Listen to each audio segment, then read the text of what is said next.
Nossas verdadeiras crenças são o que vivemos. Por Neville Goddard. 21 de maio de 1963. Agora podemos transformar isso em um hábito e não aceitar realmente. Eu gostaria que todos realmente prestassem toda a atenção. Nossas crenças reais são aquilo pelo qual vivemos. Portanto, é tão importante obter a verdade. Pois a crença, seja ela verdadeira ou falsa, se realmente acreditarmos nela, viveremos de acordo com ela. E posso lhe dizer que não precisamos experimentar o que dissemos que acreditamos para realmente acreditar nisso. Vou te dar um exemplo muito gráfico. Eu pessoalmente nunca, e acho que nenhum de vocês já pulou de um prédio alto. Não tivemos essa experiência, mas acreditamos que se a tivéssemos seria fatal ou incapacitante. E então não o fizemos, e ainda assim não o experimentamos.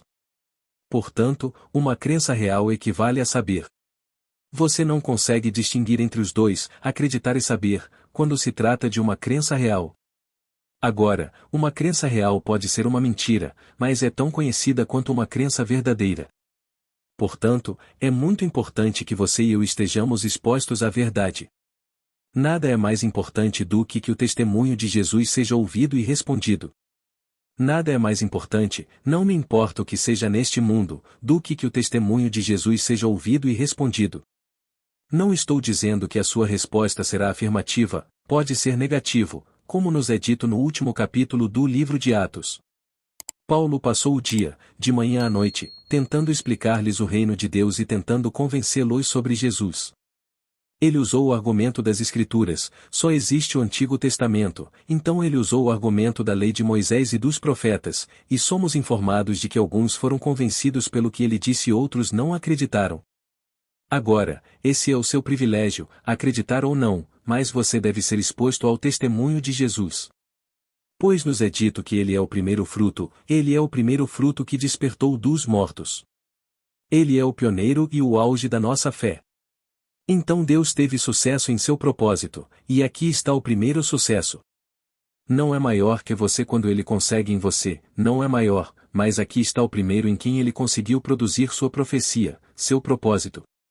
E ouça o seu testemunho, pois ele nos diz: estas palavras não são minhas. São as palavras daquele que me enviou. E todas as palavras que falo são palavras de meu Pai. E então ele está apenas repetindo o que lhe foi ditado por aquele que o ressuscitou dos mortos.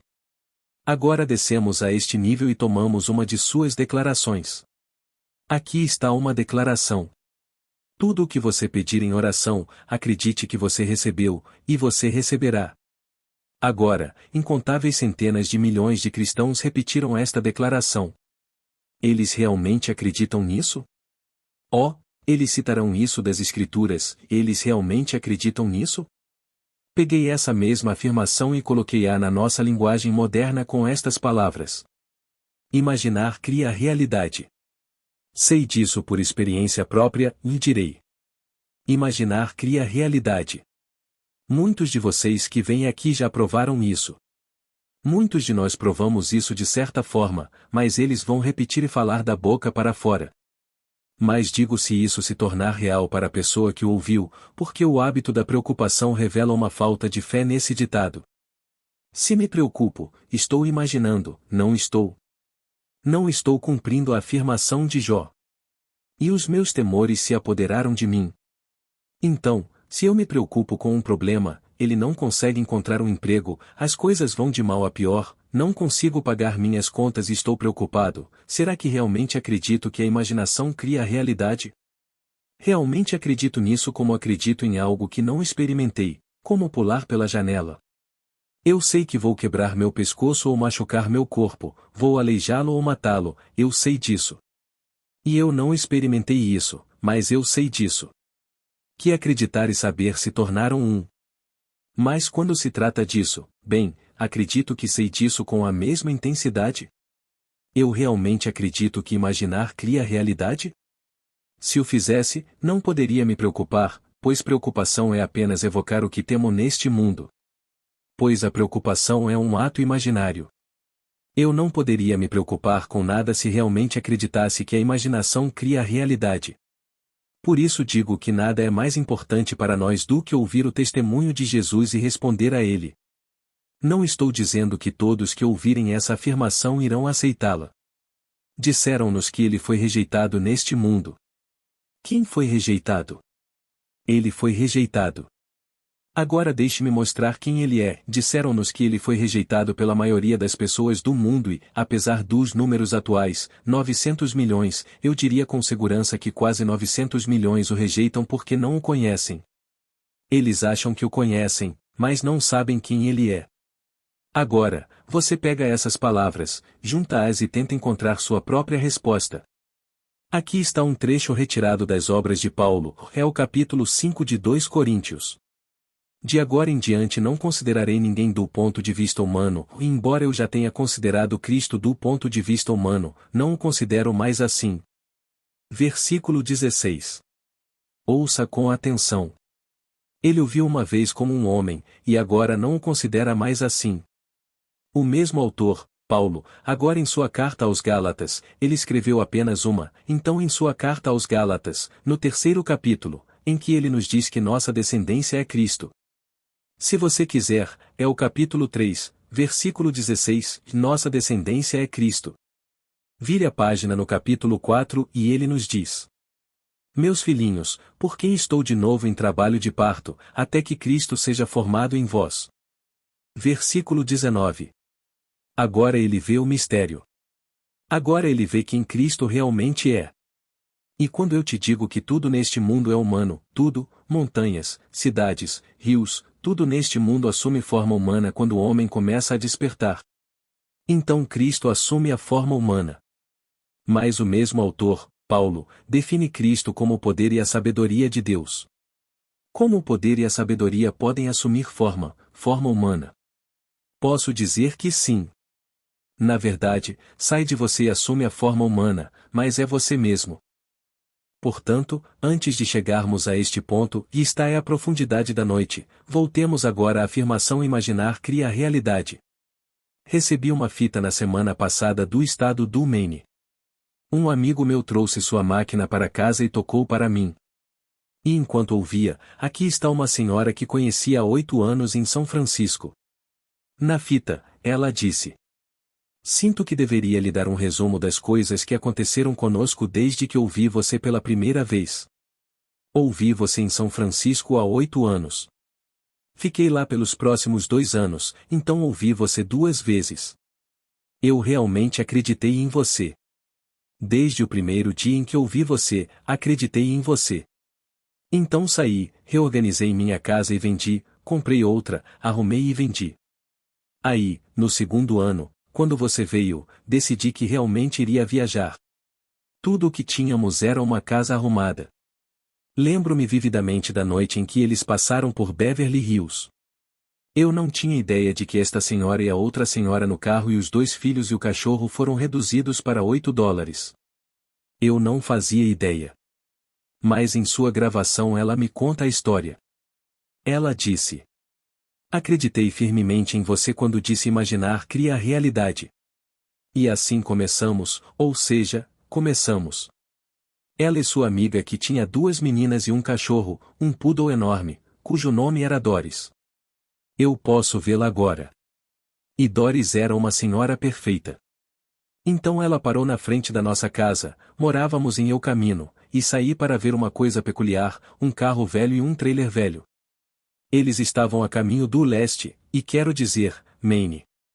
Você não pode ir mais a leste da água, e eles só tinham $8 entre eles. Ela estava colocando em prática a imaginação que cria a realidade. Naquela noite eles partiram.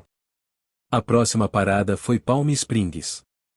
Eles foram a uma agência de empregos e perguntaram se havia algum emprego disponível. Eles disseram: Bem, se você sabe pintar. Bom, eles eram pintores, mas pintores artísticos, quer dizer, não eram pintores de casas. Mas eles pintaram coisas lindas. Ela disse: Se eu posso pintar essas coisas, posso pintar uma casa. Então eles disseram: Havia uma escassez de pintores de casas neste momento, e há uma casa aqui com fome de trabalho para fazer. Se você quiser aceitar o emprego, ele é seu. Então os dois pintaram a casa e fizeram um trabalho maravilhoso, recuperaram as finanças e partiram para o Arizona.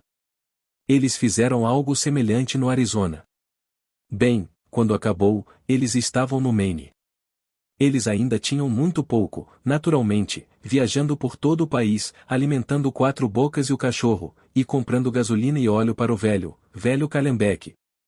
Quando chegaram lá, não estavam lá há mais de uma semana quando receberam uma carta do banco informando que a casa que haviam vendido em São Francisco em um acordo de longo prazo, o homem recebeu algum dinheiro, ele herdou algum dinheiro nesse intervalo, e queria que tudo estivesse completamente resolvido e pagasse todas as hipotecas da casa. Deram-lhe 20 anos para pagar e ele pagou tudo em 2 semanas. Então eles receberam o cheque. Com isso compraram uma casa, trocaram, modernizaram, venderam e tiveram lucro. A próxima coisa que souberam foi que estavam a caminho da Espanha. Percorreram toda Paris, toda a França, toda a Europa, regressaram à Espanha. Lá permaneceram 5 meses e compraram 2 acres de terra na Espanha. Nenhuma casa ainda. Isso é para o futuro, dizem eles. Depois eles voltaram para o país onde moram agora, no Maine. E ela achou que deveria me contar e me dar um resumo de suas experiências com base na simples afirmação imaginar cria a realidade. Para eles isso se tornou uma crença real.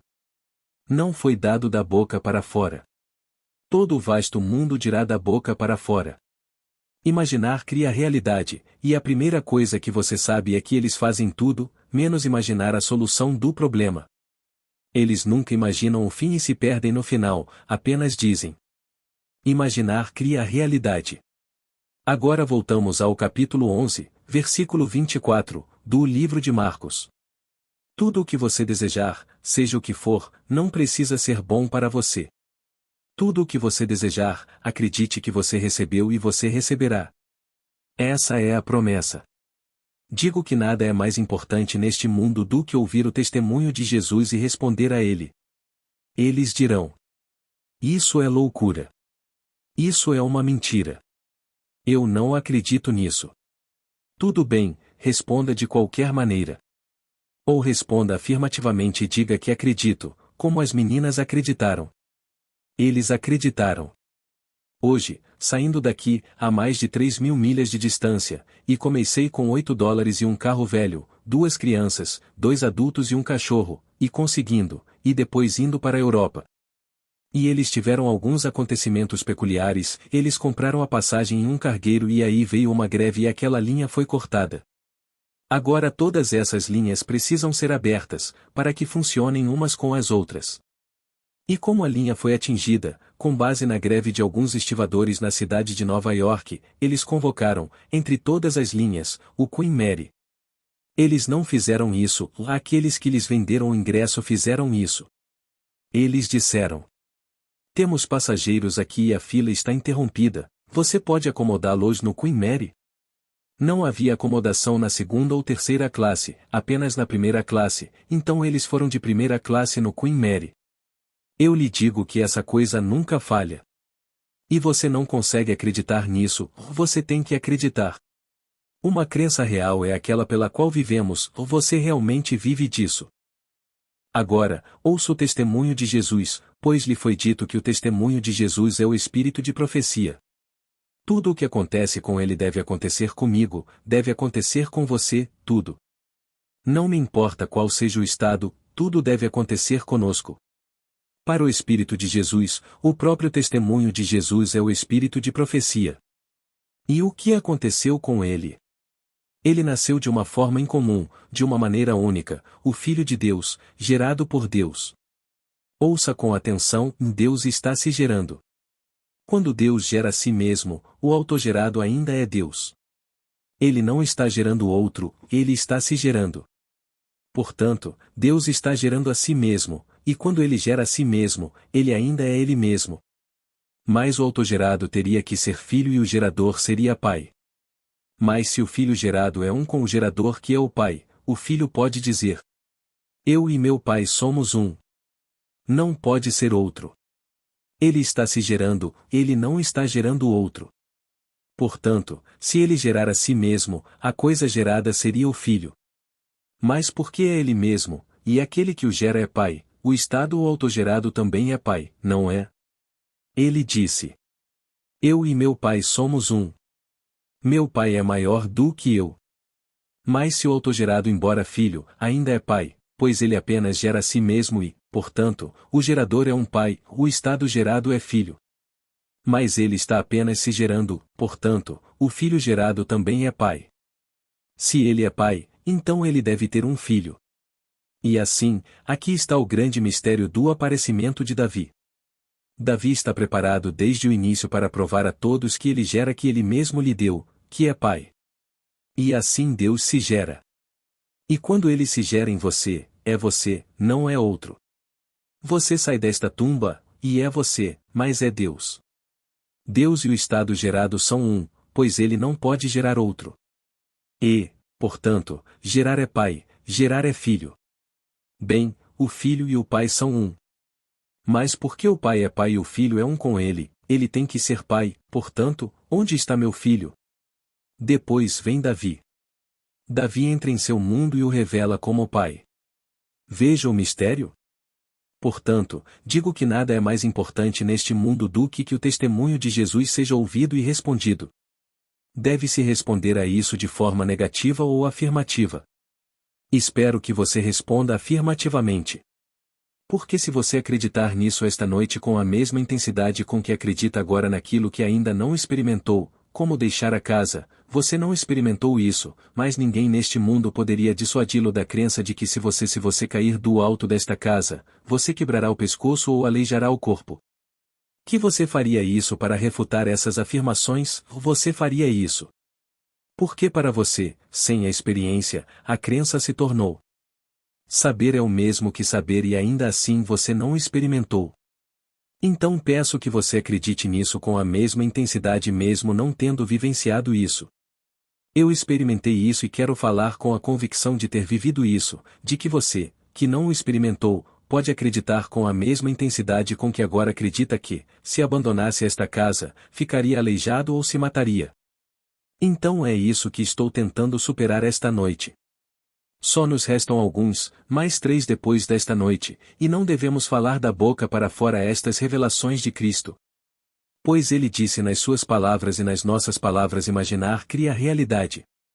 Se você se preocupa e isso é um hábito, você está revelando falta de fé na afirmação de que imaginar cria realidade.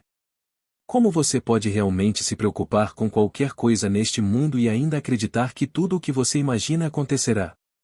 Para tudo o que você pedir em oração, acredite que você recebeu e você receberá.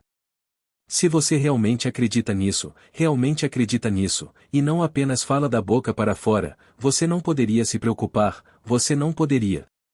Pois a preocupação é simplesmente uma confissão da sua falta de fé na afirmação de que a imaginação cria a realidade.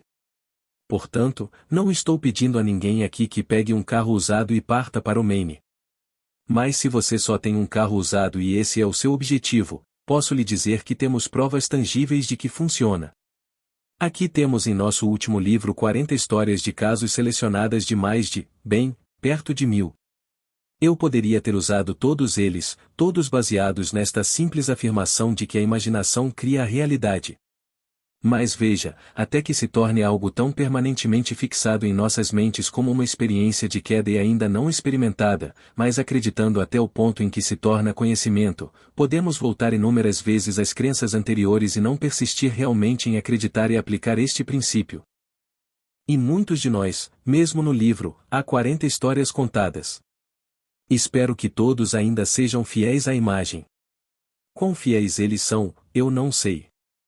Mas mesmo que suas histórias tenham sido usadas no livro, eles ainda poderiam voltar ao seu antigo modo de pensar e dizer consigo mesmos: bem, você sabe, talvez isso tivesse acontecido de qualquer maneira. Isso é bem possível. Só peço que você acredite com a mesma intensidade com que você acredita em algo que não vivenciou. Há tantas coisas que eu poderia lhe dizer que você ainda não experimentou e que acredita saber. Você não passaria uma navalha na garganta e ainda não experimentou isso.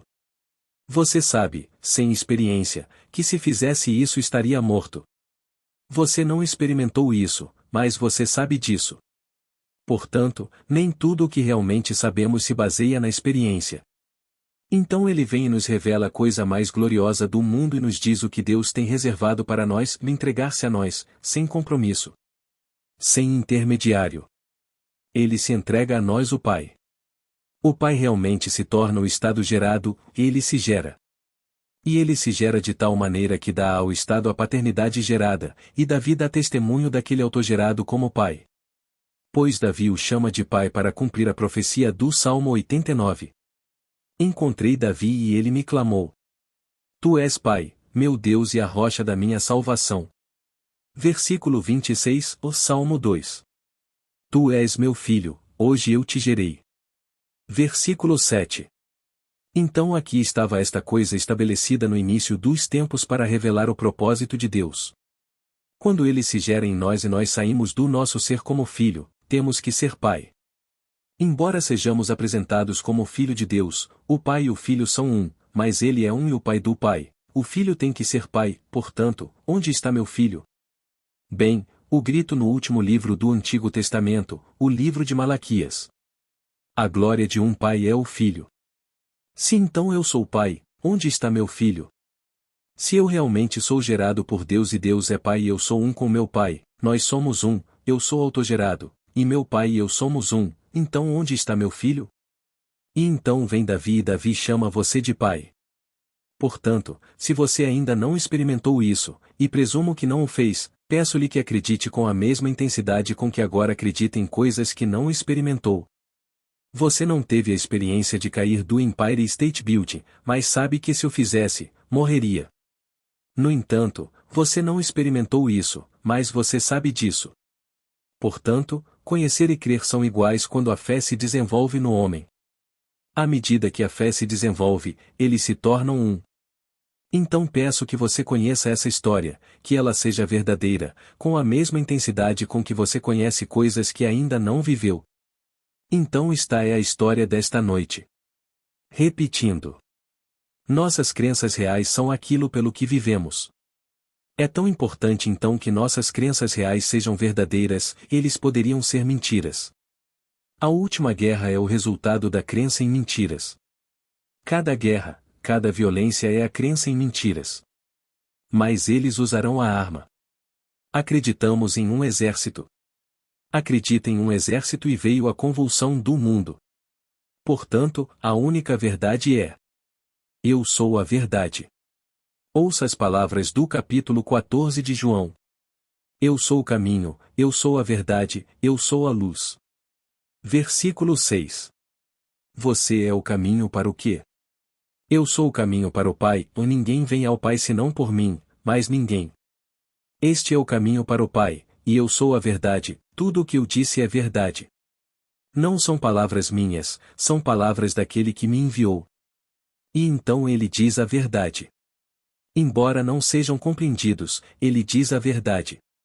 Ele disse: se você não acredita em minhas palavras quando eu lhe falo sobre coisas da terra, como você poderia acreditar em mim se eu lhe contasse coisas do céu? João 3 versículo 12. Como você poderia entender se eu lhe contasse as coisas do céu, se você não entende as coisas que eu lhe digo sobre a terra? E ele lhes conta as coisas da terra, e eles não respondem afirmativamente. Ele disse: eu sou a vida. E ninguém vem ao meu Pai senão por mim. Eu sou o caminho para o Pai. É assim que acontece.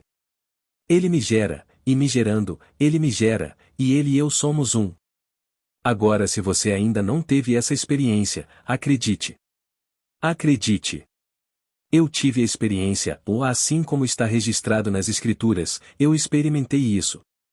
E é exatamente assim que acontece. Isso vai acontecer com todos os seres deste mundo. Você sabe por quê? Porque o Deus em você. Se eu lhe perguntar agora: quem é você? Mesmo que você não tenha usado as palavras eu sou e me responda, você pode dizer Grace, você pode dizer John, ou mais antes de dizer isso, você está na verdade dizendo: eu sou Grace. Eu sou John.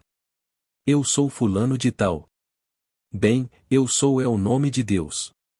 Mas antes que você possa dizer qualquer coisa sobre si mesmo, você diz: Eu sou. Isso é Deus. Bem, Deus está se gerando em você, e Ele vai realmente gerar a si mesmo. E quando Ele se gera, você está realmente formado. Ouça as palavras do capítulo 4 de Gálatas. Meus filhinhos, mais uma vez estou com dores de parto por vocês, até que Cristo seja formado em vocês. Versículo 19. Cristo está sendo formado em você como você. Todos vocês têm que dar a luz a Cristo, pois Cristo é o Filho de Deus. Agora pergunto, como pode ele ser o Filho de Deus, quando Cristo é o poder e a sabedoria de Deus? Na eternidade tudo é humano, mas tudo é humano. O poder, quando você o vê, assume a forma humana. Quando você vê a sabedoria, ela assume a forma humana. Quando você vê o poder, a onipotência é humana. Tudo é humano. Tudo sai de você porque você é homem. Todos os atributos da mente do homem assumem forma humana. Há muitos anos, deve ter sido há 37 anos, sentei-me no silêncio e ali fiquei perdido em contemplação, e então, diante da minha visão, do meu olho interior, apareceu uma enorme rocha, uma pederneira. E então, diante dos meus olhos, ele quebrou e muitos pedaços se espalharam. Então mãos invisíveis moldaram-no na mais bela figura de um Buda meditando. E aqui estava Buda em meditação. Fiquei grudado nessa linda figura. Ao olhar para ele, fiquei cada vez mais animado. Estou olhando para mim mesmo. Eu era aquele Buda meditativo que estou contemplando. E então começou a brilhar e quando atingiu o limite de luminosidade explodiu. Assumiu a luminosidade de um sol e depois explodiu. Chegará o dia em que, a partir do seu próprio ser, você realmente se apresentará e é Cristo e ele é exatamente como você, exatamente como você. Você está trazendo à tona o seu próprio ser, o Deus está produzindo a si mesmo. E o eu produzido é uma forma, a forma, o não gerado, gerando a si mesmo. E é você. Cristo é sua descendência. Quando ele se aproxima, quando você olha para ele, ele é você mesmo. Então você entende que João, capítulo 3. Ainda não é manifesto o que havemos de ser, mas sabemos que, quando ele se manifestar, seremos semelhantes a ele e o veremos como ele é. Versículo 19. Pois eu vi a figura meditativa, toda feita de pedra. Estamos mortos como pedra no começo. E aqui quebrou, moldando-se em algo que era uma estátua. E então dele surgiu um ser vivo e brilhante e eu sou o ser que estou contemplando. Então Deus está se contemplando em você, se gerando em você. E quando ele te apresenta você é Cristo. E é igual a você, você foi elevado ao ápice da perfeição. Você não poderia melhorar a glória ou a beleza do ser que está criando a partir de seu próprio eu. Então aqui podemos começar com uma revelação, assim como as garotas escolhidas na porta da cafeteria. E experimente lá e você provará isso para sua própria satisfação, como eles fizeram. Mas antes de provar isso, peço que acredite com o mesmo grau de crença com que acredita em coisas que não experimentou. Você não precisa experimentar muitas coisas neste mundo para realmente acreditar nelas. E, portanto, se vou começar a acreditar, pois é pelas minhas verdadeiras crenças que vivo, devo acreditar apenas na verdade. Portanto, nada é mais importante neste mundo do que o testemunho de Jesus seja ouvido e respondido. E então responda a isso. Acredite. Espero que sim, porque, no final das contas, você o fará de qualquer maneira, porque Deus não impedirá seu propósito. O propósito dele é gerar-se em você o molde a ele mesmo e o molde que temos no pioneiro e aperfeiçoador da nossa fé chamado Cristo Jesus. Esse é o molde. Quando ela sai, você, o progenitor, e você, o gerado, são um. O progenitor é um pai, portanto, o filho gerado deve ser pai. Portanto, se eu sou pai, onde está meu filho? E então Davi aparece e Davi chama você de pai. E então você volta e examina as Escrituras. Então você encontra todas as evidências da experiência. Portanto, Davi deveria chamar o Senhor Deus de Pai. Ele clamou a mim. Tu és meu Pai, meu Deus e a rocha da minha salvação. Então, de quem você fala? Quem é Davi? E quem é Cristo? E então você encontra todas essas respostas chegando até você. Ele me chamou de pai. Se ele me chamou de pai, como posso ser filho dele? Portanto, Cristo é o gerado de Deus. Mas ele é um com Deus. Se ele é um com Deus e Deus é pai, ele tem que ter um filho, e Davi o chama de pai. Então ele faz a pergunta: o que você acha do Cristo? De quem ele é filho? E eles responderam: o filho de Davi. E então ele respondeu: por que então Davi, em espírito, o chamou de Senhor? Se Davi o chamou de Senhor, como pode ele ser filho de Davi? Mateus 22 versículo 42. E então eles lhe disseram: mostra-nos o Pai, e ficaremos satisfeitos.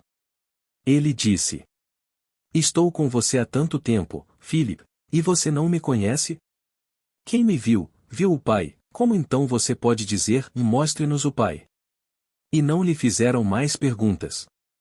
João 14 versículo 8. Você vê o mistério? Quando você abre a Bíblia, você está lendo a história de Deus, você está lendo um mistério. Não é como qualquer outro livro do mundo. E um mistério, como já lhe disse repetidas vezes, não é algo que deva ser mantido em segredo, mas é uma verdade de caráter misterioso.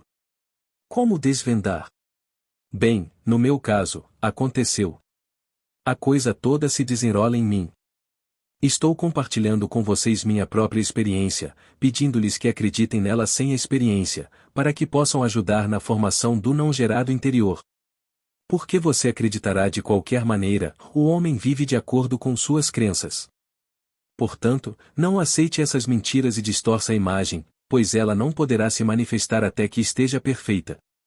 Pois nos é dito: sede perfeitos como é perfeito o vosso Pai que está nos céus. Portanto, você não pode fazer nascer nenhuma imperfeição e isto tem que estar certo. E então você deve ser santo, pois o Pai, o Senhor seu Deus, é santo. Mas não posso apresentar nada além da santidade, mas da perfeição. Então, se você acreditou em uma mentira, então há uma distorção e você não pode fazer nascer nada além da perfeição. Portanto, nada neste mundo é mais importante do que o testemunho de Jesus, e deve primeiro ser ouvido e depois a resposta a esse testemunho.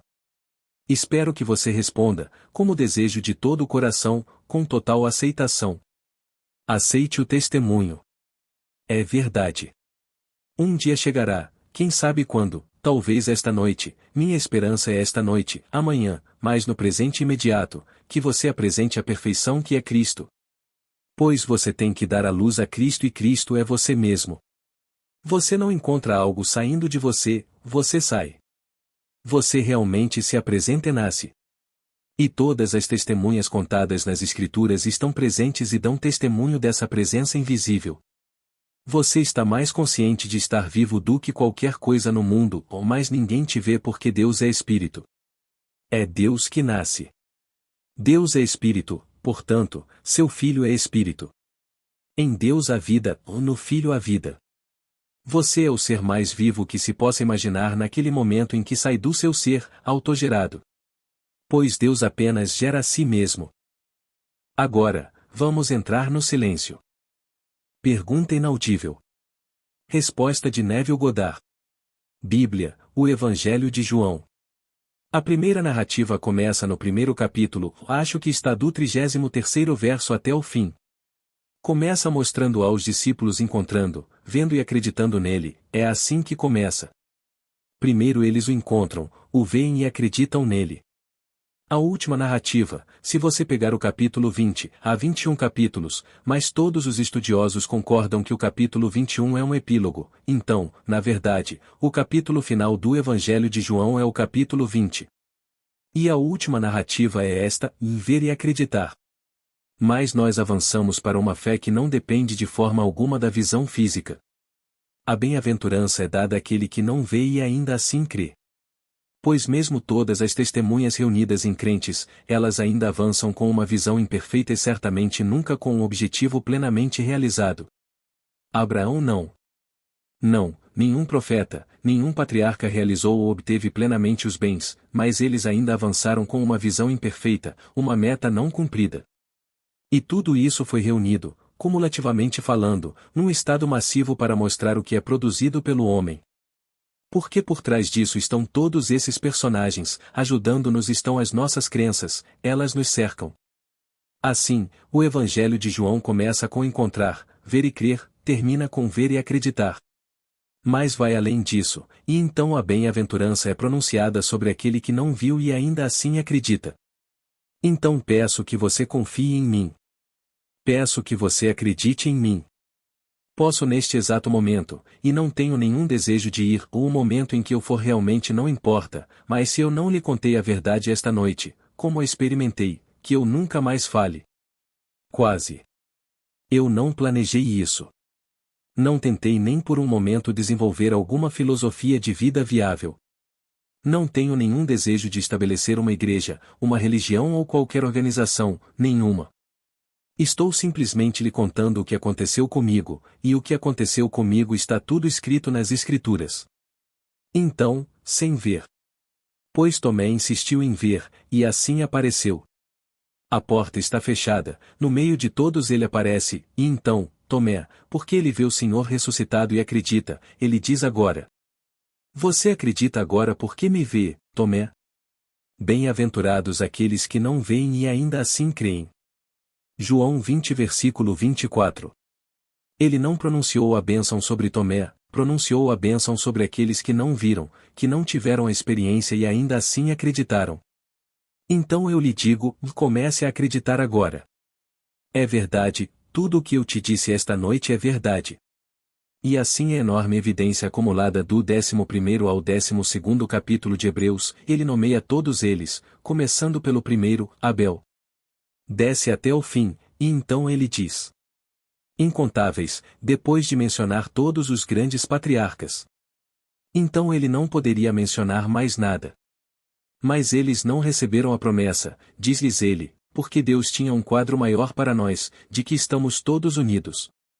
Na verdade não era para eles, mas para nós, porque ainda não estava cumprido o tempo para nascer. E perguntaram quando e quem. Ouça as palavras que usamos anteriormente, citando as cartas de Paulo. Eu sei em quem tenho crido. Não no que acreditei, eu sei em quem acreditei. Ele personificou sua maravilhosa imaginação, pois isso aconteceu com ele. E então aquilo que parecia ser um poder impessoal, ele é o poder e a sabedoria de Deus, e então de repente assume a forma humana e é ele. Então eu sei em quem acreditei. Agora em quem você vai acreditar? Bem, eu sei o que fiz. Eu acreditei.